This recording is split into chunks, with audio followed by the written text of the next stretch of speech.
All right, we are live. Spinning Back Fist MMA show.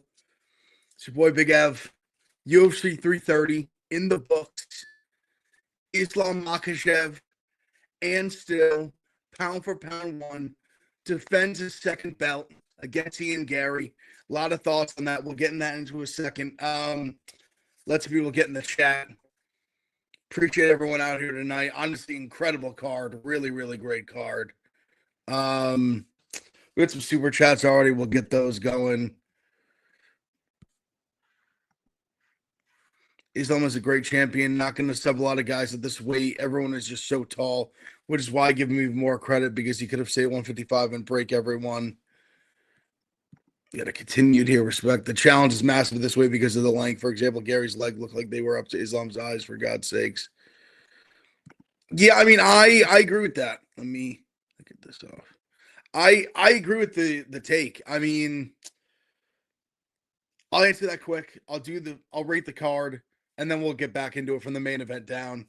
No, I agree. Listen, I think the thing with Islam is that at 155, he could finish. It's not that he finished every fight, but he could finish. He had real finishing upside.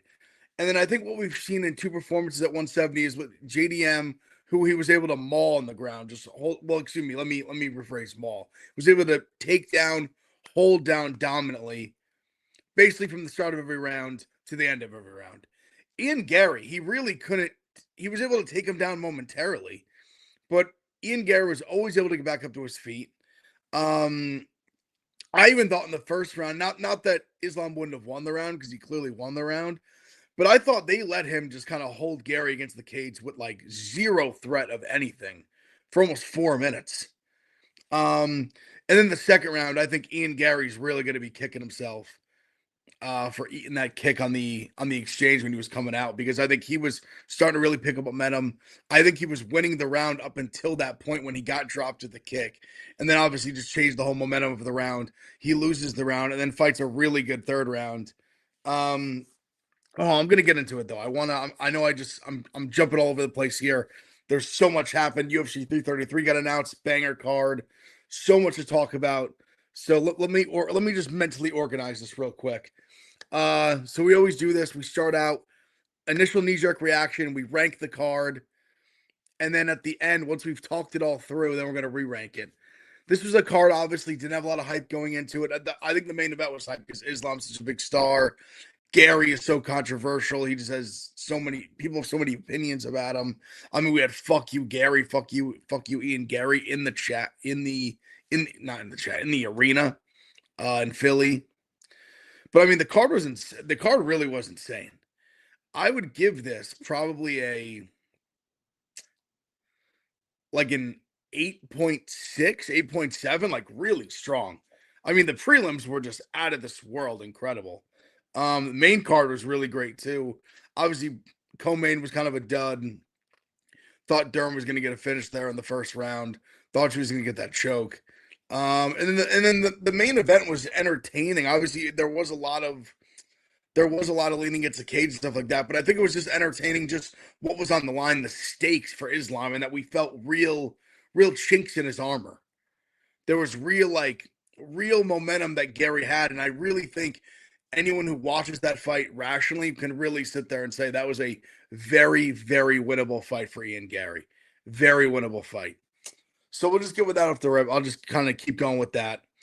But yeah, just Garry is going to be kicking himself for getting caught with that kick, and obviously getting his back taken in the fifth round. Pause. That was the two moments for him. Those are the two moments that if they don't go that way, if he just doesn't get kicked and dropped, if he just is able to avoid that kick, because I think it was kind of a sloppy exit from the clinch. He gets caught. And then the fifth round, Islam just is able to get the body lock. The thing that I'm so impressed with Islam is, in this fight tonight, it felt like every time you thought he was withering, every time that you thought that it was trending towards Garry, he would just get that takedown or make that play he needed to, and just make it happen. I think today, him getting that body lock in the 5th round and getting the back take, or excuse me, the body triangle, getting the body triangle. I think that it just reminded me so much of him in the Poirier fight. Where listen, I think it was a little bit different because I think in the 5th round, it was very clear that Islam was winning the fight, even though it was such an entertaining dogfight. He was clearly winning the fight. He didn't need the finish to win the fight or secure it. If it went to the cards, he was going to win it. And he comes down, he gets that crazy takedown in the trip and then into the choke, puts him to sleep. And you saw him dig deep in that 5th round. And I think that's what we saw tonight. Where it was, I know obviously we saw the judges after the fact. It was 3-1 going into the 5th round on 2 of the judges' scorecards. It was 2-2. I personally thought it was 2-2. I think the 4th round, I would go Garry. I understand that Islam had him against the fence for 2 minutes, maybe a little bit more than that. But Garry just did, even in those, just the body shots and his shots he landed early in the round, he did so much more damage, landed so many more shots.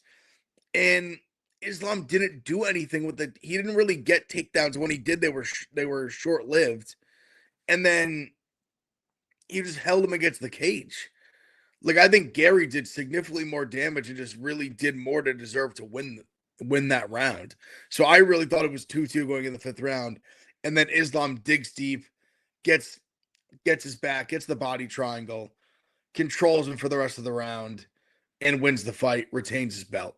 And I give him so much respect for that. I think the problem with him is, I think his ceiling is with Islam. His ceiling is so much lower at 170. And listen, it's really nitpicking because his greatness is that he dominated 155, all these title defenses. Really wish we'd have got to see him fight Arman.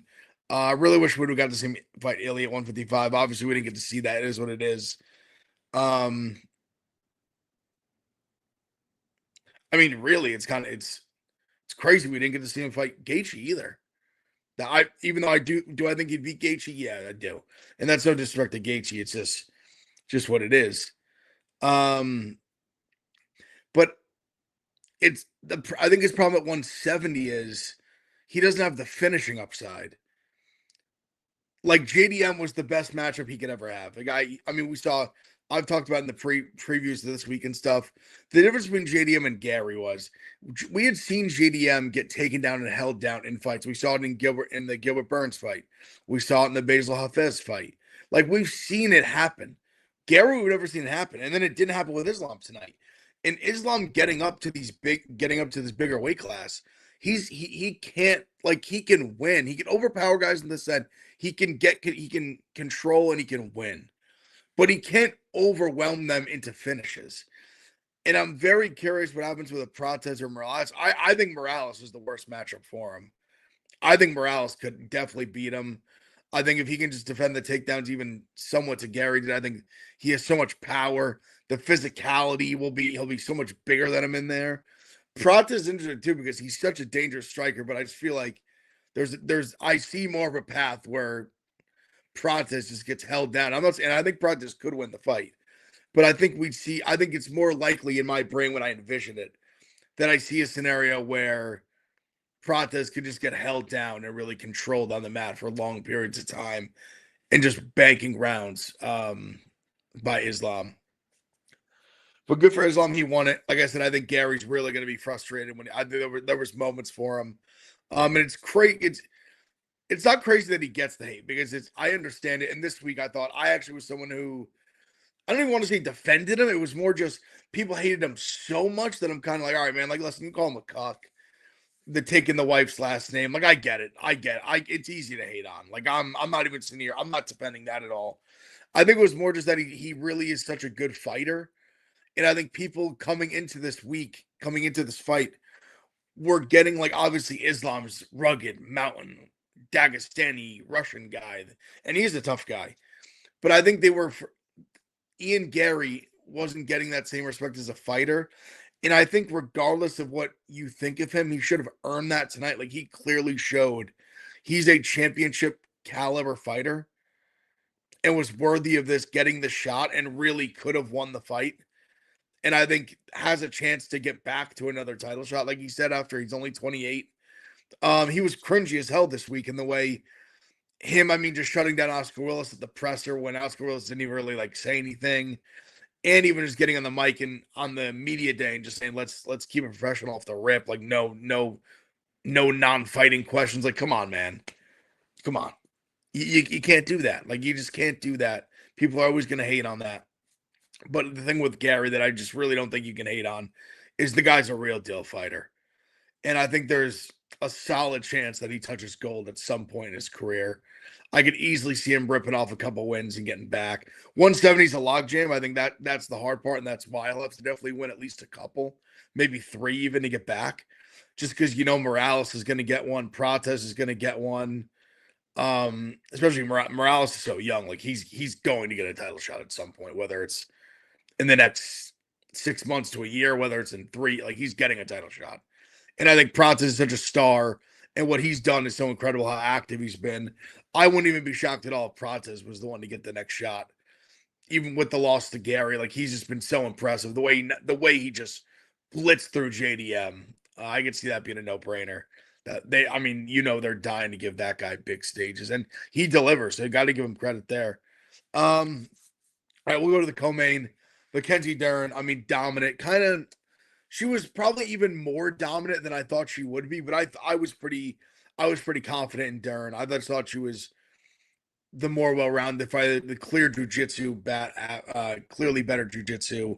They were the same size. I didn't think either was going to really just completely out physical the other. I think Dern just out techniqued her and was able to just dominate. I thought she was going to get the choke in the first round. I mean, that way that first round went, just killing her. I mean, and Robertson just had nothing for Mackenzie Dern on the feet. Absolutely nothing. The problem, even it's funny because even the way the fight ended, where like, yeah, sure, like Robertson wins the 4th round, and I think Dern was probably a little more, I don't want to say safe, but she kind of was more passive in the way, like, I'll just kind of lay here at the end, even though she was always chasing submissions for bottom, chasing the arm bars and stuff like that. I think she knew she was fine. Like, she knew she wasn't getting submitted. Robertson doesn't have any power. Like, she wasn't going to ground and pound TKO her in the final minute or two after she had just lost 4 rounds pretty dominantly. I actually can't believe one judge gave her another round. That's insane.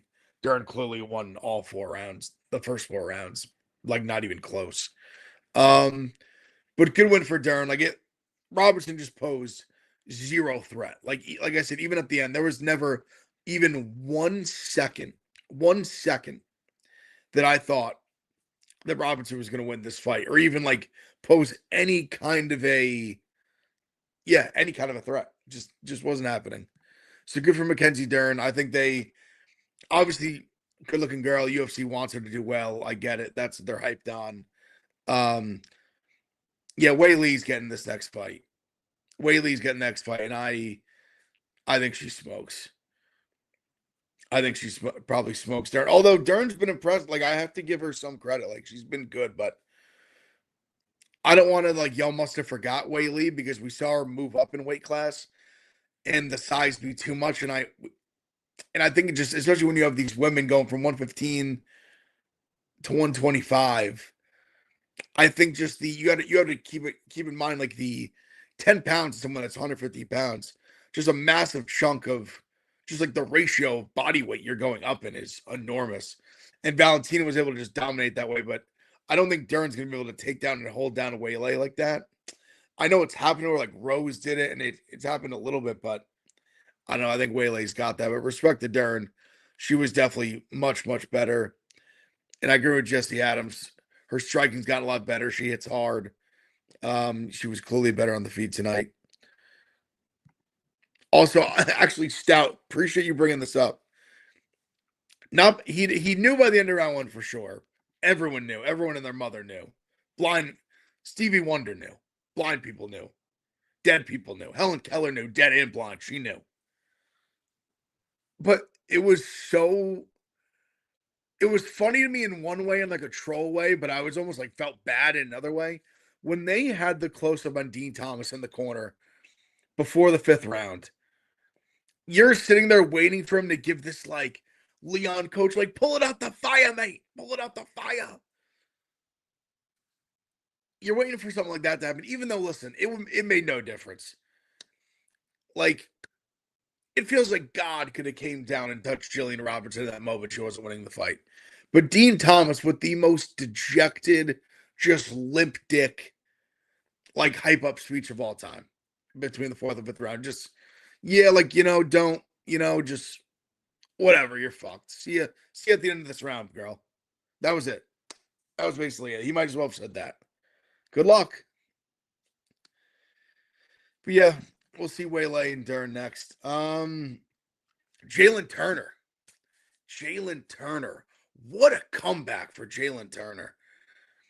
Another one where, like, Cal Fernandez, I mean, good fighter, 3-1 the UFC. He's had some good wins. The leg kick's vicious. But Jaylen Turner comes out. He throws the crazy spinning shit. And Turner just bink, and then bink, bink, bink. Puts him out cold. Great return for Jaylen Turner. Shut up, my guy Lee. Used to run the spinning back for Socials for us now, works for the UFC. He was saying he hyped up. Let's do Turner Revovics. Jaylen Turner and Esteban Revovics. I'm here for it. Love that matchup. Jaylen Turner, Manuel Torres. Absolutely love that matchup. Jaylen Turner wants him on top 15. I don't think it's crazy. I could easily see them not going that direction, but I mean, he's a guy, he's spent a lot of his career there. He's fought a lot of the best guys and definitely done well against them. I like that a lot. Revovics or Torres, I think either will be great next fights for Jaylen Turner. Him get it done in under 40 seconds. Super impressive. The guy's powerful. Like, when he's locked in, I know he had the incident with Bobby Green where the ref definitely let it go on too long, really hurt him. And I think it kind of fucked his head up. He has the Moicano incident where he drops him bad. Kind of doesn't he lets him off the hook. Then Moicano comes back, finishes him. I think there was these weird turning points. The Dan Hooker fight, he had to hurt bad. Ends up getting hurt. Loses a split. Loses a close decision to Gamrot. Like, he's been right there. He's so physically talented. He's 6'3", hits like a truck. Long as hell, obviously, for 150. Huge, just enormous guy for 155. And just a fun fighter. Just a dude you want to see fight. So I'm excited to see him, see if he can make a little run here, make any noise at 155. Next. Dustin Stoltzfus. Whoa. Don't think a lot of people saw that coming. Thought Stoltzfus, he lately coming off a couple losses. Mansour Abdul Malik, man. This is one of those guys a couple years ago, Contender Series was like one of the most hyped up prospects. People talking like this is a guy that's going to be like surefire top 15, maybe fight for a belt someday. This guy's the limit. He's with Eric Nixick, great coach, whole thing. Gets just pieced up and murdered by Bulgaria's last fight. Then comes out here thinking thinking he's got a 90% chance to win. And Stoltzfus just takes it to him. I mean, dominates the first round, vicious ground and pound. And then you're thinking Malik, he has moments like where he's doing some good things. He's landing some shots. And then Stoltzfus finds it again. Gets the rear naked choke. Gets a huge win. Lancaster guy. Shout out Jeff Nadeau. Yeah, impressive win by Stoltzfus. And I'm sure, Sir Abdul Malik, I mean, it was all the talk was always in such a great headspace. It was a learning lesson losing that first fight. Now he's rejuiced. He's got, he's gonna bounce back. And oh man, that's a rough losing to Dustin Stoltzfus. No disrespect to Dustin Stoltzfus, just when you had the hype that Mansour Abdul Malik had, and then now you're 2 losses in a row to unranked guys and Stoltzfus, who's like not even close to ranked. It's tough. It's tough. But good for Stoltzfus. Incredible win. Really curious what they do with Abdul Malik next. First fight of the main card. Man. I thought someone was cutting onions, man. Someone must have been cutting onions. Edson Barboza, amazing career. Retires. Rubovic kind of handles business, kind of like everyone thought. Just, younger, more powerful fighter. Edson Barboza it's just crazy, man. Even a guy like me who 31 years old. I'm like, when I think of like when I first heard about MMA, when I first heard about the UFC, it was names like Chuck Liddell, Rampage, Tito Ortiz, and honestly, like right there behind him, like of later was Edson Barboza, guys like Edson Barboza. Like it feels like he's just been doing the damn thing forever. He's had to be in the UFC for 15 years, close to it. I mean, just insane highlight reel, legendary career. Seeing him lay the gloves down, seeing how emotional he was, saying I gave everything in the cage. Guys, all class, all heart. So many amazing performances, so many amazing fights. Like one of the true legends of the sport. And I know he never touched gold, but he's a guy that I feel like should be in the Hall of Fame, just like his impact. Like everyone knows who Edson Barboza is. Just the man, just the fucking man. And shout out to Revovics doing what he was supposed to do. Like I said, I think him and Jaylen Turner would be a great fight if they wanted to run that. Shout out Lee for shouting that out. Would be very down for that. Very down for that fight.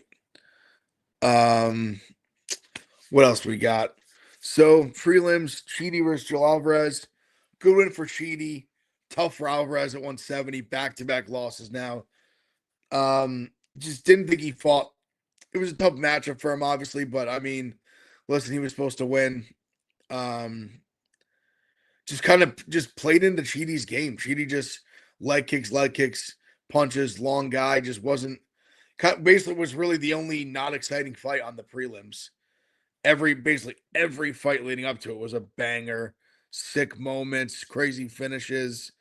And then Joe Alvarez, he kind of started to make it ugly a little bit in the second round, third round, but you won't say make it ugly. It was just small moments. He never really committed. Chidi was able to just kind of do his thing, pick him apart from the outside, play his game. Alvarez never tried for anything. Yeah, Jesse Adams is fair point. 3 weeks notice killed Joel. It's fair, but I mean he signed up for it. He took the fight 3 weeks. It wasn't like a like Chaplin, who we'll get into later, who was just so recently that he took the fight. But Alvarez, he's a guy that I thought had so much potential. I thought was gonna kind of even rise to 155. We're starting to make some serious damage. Goes up to 170. He just couldn't make the weight, and it's been a little tough sledding up here. Little tough sledding. We'll just keep it there. Next, I mean, holy fuck. Charles Johnson, Eduardo Chaplin. What an insane fight. Chaplin takes it on like days' notice. I mean, really fought well. I mean, fought really well in the first round. Then kind of he ends up throwing the low knee. They have the eye poke where at first they thought it was an eye poke, wasn't an eye poke. Then it was a punch, then it was an eye poke. So he takes the point, ends up being a push. Hurts him bad, like drops him really bad in the second round. I thought he was going to get a finish. I thought he had Charles Johnson almost starfish for a second. Kind of celebrates, ends up letting him up, rebounds. Still, Charles Johnson kind of rebounds, but he was on wobbly legs for a while. And I think Chaplin kind of gassed out doing that. And then third round kind of was a classic, like vintage Charles Johnson. Take a young guy, put him on your lap, take him to school. Third round, and then gets the Scottish Twister. Just insane sequence there. Chaplin, I think, is really good. He's had these crazy fights. He gassed out. Weight cut was tough. He took it last minute. But it's crazy. Like he was on Ultimate Fighter. He was DC's first pick. Super talented. He loses a close decision to Joseph Morales, who ended up winning the Ultimate Fighter. Is now 2-0 in the UFC and is fighting Brandon Moreno on a co-main event. I'm pretty sure it's co-main event, or maybe third fight on Noche. Lost, and then he became the LFA champion, defended, I'm pretty sure. Takes this fight. Like, I think Chaplin's really good. I think Chaplin is absolutely a guy that can crack the top 15 at flyweight. And I think he will at some point.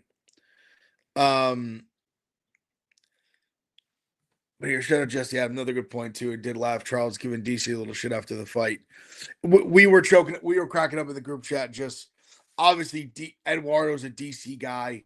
DC's on the call. He's showing he's just loving on him, just being like, oh, he's not tired. He's not tired. After the second round, everyone's like, yeah, I think he's pretty fucking tired. I think he's exhausted. But I agree, no limit, Mike. Chaplin is the goods, 100%. I think he's the real deal. And yeah, I think he's got a future for sure. I think he'll stick around.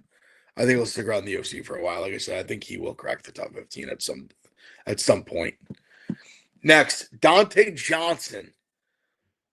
Oh my God. Just catches a body. And crazy that McConaughey landed the hard jab and hurt him badly. I'm not even sure if he realized he did, but he hurt him bad with the jab. But then Johnson just lands the nuke right hand, just knocks him stupid. Follow-up shot puts him out flatline cold. Then even the third one that was unnecessary. And then even reaching for, I think it was the second or third one, he hits the ref with the elbow on the back, reaching back to throw the left hand. Crazy. I'm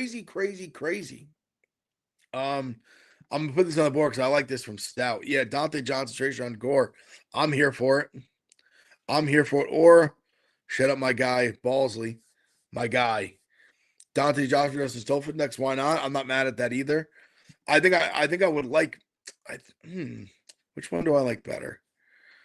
Probably see Gore. Like I think Gore's underrated. Let me save this. I'll get this to the Gore in a second. I think Gore is underrated though. Let me just mentally gear back up to where I was at. Dante Johnson. Yeah, great performance by him. I mean, insane knockout. Highlight reel knockout. Like I said, almost knocked out the ref on his way. Had the ref head spinning from the elbow he just took, trying to stop the fight. But yeah, good performance by Johnson. Did what he was supposed to do. Highlight reel knockout. Interesting. Talking about winning 3 belts. Respect the ambition. Don't always love that. Let's get 1 belt before we talk about 3, huh? Respect to Dante Johnson. Shut up, Lockjaw. Trayshawn Gore. Good fight by Gore. Luque had great moments early in this fight.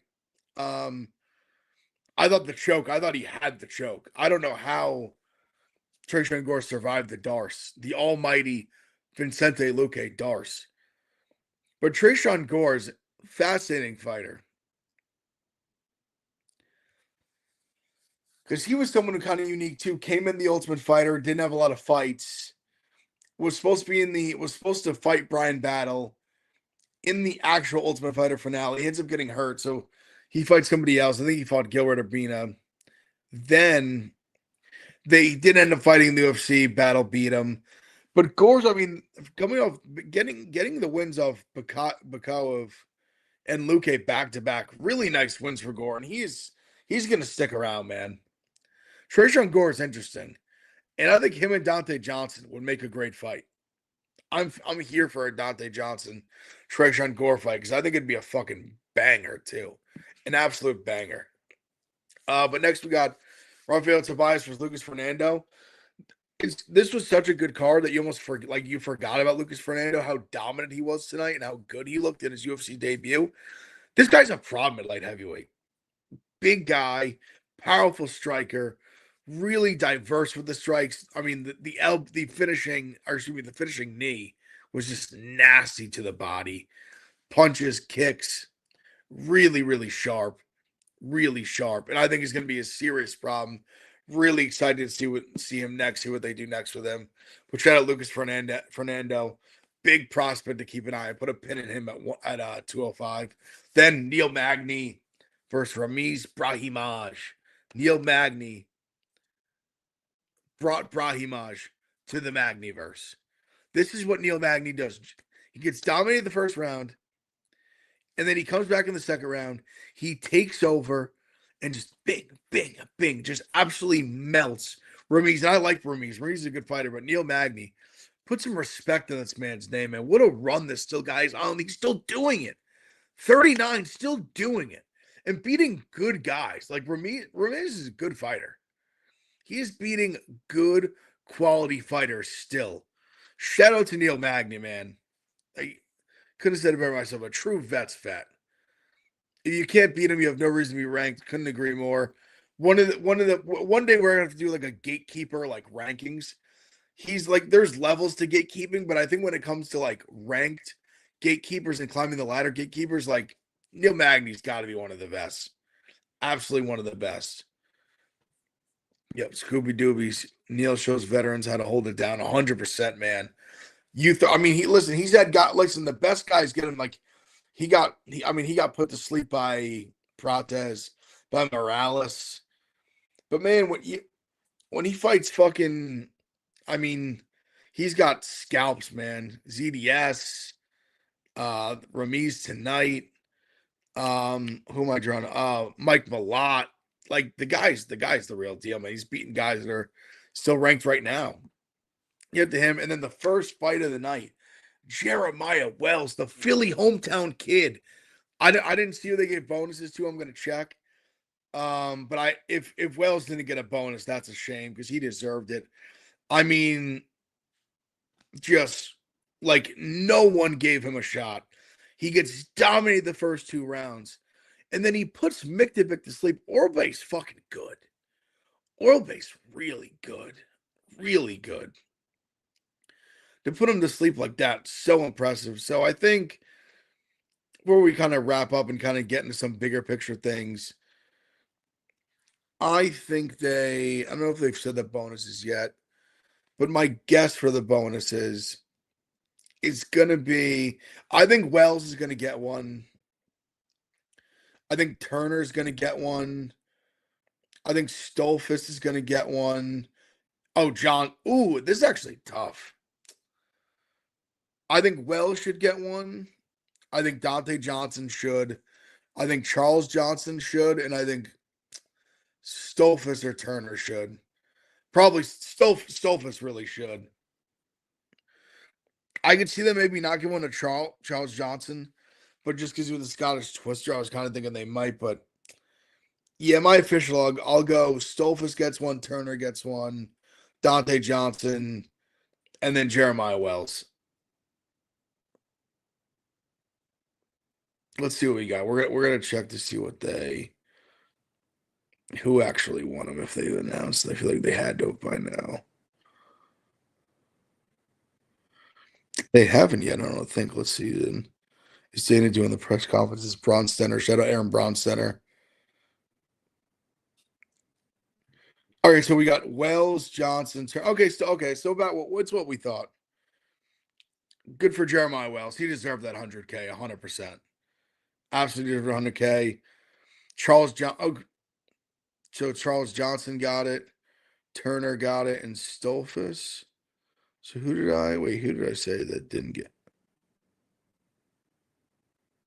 Wait, why am I'm crossing myself up here. Wells, Johnson, Turner, Stoltzfus.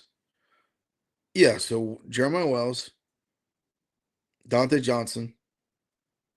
Oh, which Johnson got one? Oh, Charles John. Wait, hold on a second. Now I'm seeing Damon Martin said it was Charles Johnson. Nolan King said Dante Johnson. We're having a Johnson off here, folks. We got a Johnson off. Pause. Full blown Johnson off here. We got to get to the bottom of this. Which Johnson won the bonus? Whatever, we'll figure it out later. I don't know. Someone tell me in the chat. They can figure it out. But one of the Johnsons got a bonus. The other one that didn't, I'm sorry. I personally think Dante Johnson should get it, but shout out Charles Johnson. Great dude. We actually interviewed him back in Vegas. I think it was for. Oh, got my cat jumping on this thing. I'm at my parents' house. Yeah, we interviewed him back in Vegas in January. Great dude. Shout out Charles Johnson. Big, always be a Charles Johnson guy because of that. And then also some big things that got announced while the fight card was on. Charles Johnson got it. Official Charles Johnson. That's interesting. I get it. Like it was a good fight. It was an insane submission the way he pulled it out of and the way he just put the foot on the gas in the third round. So respect to Charles Johnson, but Dante Johnson landing that insane knockout, I thought would get a bonus there. But all good. Shout out Lockjaw. More bonuses to come for you, pal. We get UFC 333 announced in the middle of this card. Holy fuck. Let me just pull this card up. Let me just pull this card up. Because it really is insane. I mean, the main and co-main event each are high level main events. Volkanovski, we got UFC 333 in Abu Dhabi, October 24th. Just a banger. They dropped this on us in the middle. Oh, and listen, we knew Volkanovski Evlov was happening. We knew that fight was happening. Everyone knew that fight was happening. It was a fight that needed to happen. It's a fight that's supposed to happen. Volkanovski's been calling for it because he's a real badass motherfucking champion who's not trying to take the easy fights with the best names. He said, "Give me the toughest guy to beat, and I want to fight him." So respect to Volkanovski. And then as a co-main, Peter Yan Marab has got to be one of the better co-main events of all time. In terms of the quality of fighters, we have Peter Yan, Merab Dvalishvili, the trilogy. After two pretty dominant beatdowns in each side, this is the true rubber match. This is for Peter Yan wins this fight. I know he's taken his the weird moments. The O'Malley fight decision doesn't go his way, obviously controversial. This could be for the guy who ends up becoming the greatest bantamweight of all time. This Yan looked so good and was just so dominant. Takedown defense and striking was elite. Just beat the brakes off Merab. The trilogy's incredible. Truly incredible. So you get those two fights right there, just as your main and co-main, that right there. You don't even need the other one stacked. Banger card, top to bottom, easy. Then you get Loney Kavanagh versus Ramazan Tamirov. Sick fight of young bangers.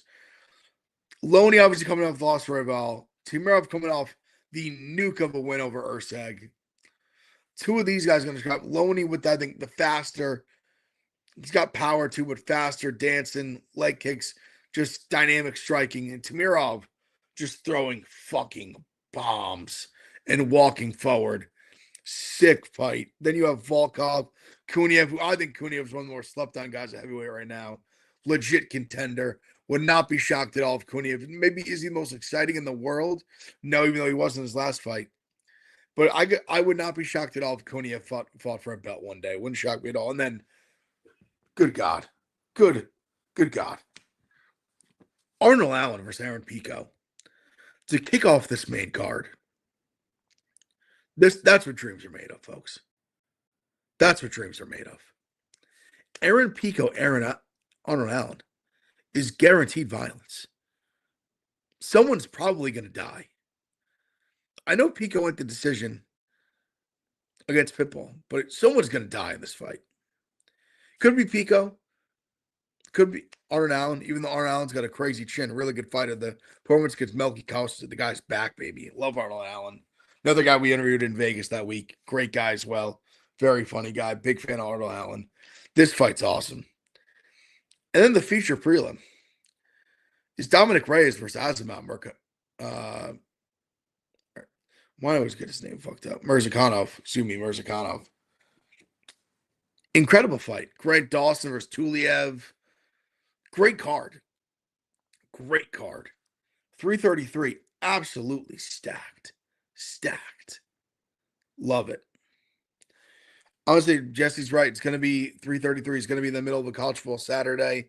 Going to be October 24th. I'm going to have to check what big college football games are on that day because that's going to be a huge day. All right. So after talking through the card, it really was a banger, man. This was a banger of a card. I think I said 8-6 before. Now that we've talked it through, 8-6 is strong. Oh yeah. Shout out Vince too. Was gonna bring this up as well. Brady Bonfim main event announced. Good fight. Big fan of both guys. I think good fight to kind of 170 is such a log jam. It almost feels like you're not getting it's like you have 6 number one contender fights, but it's they're not real number one contender fights. They're almost title eliminators. This feels like a guy whoever loses is kind of out. Whoever wins kind of throws themselves really back in the mix. Brady's got a longer way to go just because I think the way he lost to Morales and was so dominant. But I mean, he had the knee braces on. It's a weird situation. I would like to see kind of how. I'm not even saying that he wouldn't have lost because Morales is such a tank. Morales might just beat everybody right now. Morales is unbelievable. He was the backup today. So who knows? Maybe Morales gets the next shot. Who knows? I kind of feel like Prates will get it, but them doing what they did today, I don't know. Maybe it is Morales. And like I said, I think Morales is a better chance to beat Islam than Prates does. That's just my take. That's what when I envision it. I think Morales is a better chance to knock off Islam than Prates. But I love Prates. But we got live parents' cat walking through the back of the screen. So yeah, some incredible fights announced tonight. Incredible night of fights. Got UFC Sacramento tomorrow. Or excuse me, tomorrow. That's how it's late. Just 1:09 a.m. on the East Coast. Sacramento next Saturday. Really good card. I think really solid fight night card. Main event's awesome. RoboCop, Fluffy Hernandez, amazing fight. So yeah, we'll be back doing the episodes this week. To our podcast, breakdowns, all that, talk everything that happened. Excited to talk about it with the boys. So yeah, we're gonna give the official rating when we tap out. We're gonna give it an 8.7. We're gonna give it an 8.7. We're gonna bump it up a little bit because I think it was that good of prelims. Main card was that good. Co-main event, a little bit of a dud. Main event, I think, wasn't action-packed, but it had big moments, and because of the stakes of what Islam was fighting for as the pound for round one, and because of how much he was pushed, how much Garry tested him tonight, it's an 8.7. It's an 8.7 tonight. Appreciate everyone. Like the stream. Thank you everyone for tuning in and watching. Shout out to all the regulars. Shout out everyone joining new. Appreciate the love. Like I said, like the stream. Click the link. Click the link. This is how delirious and there's no link. Just give a like, comment. Appreciate you guys. We'll see you back this week on the Spinning Backfist MMA show. Peace out.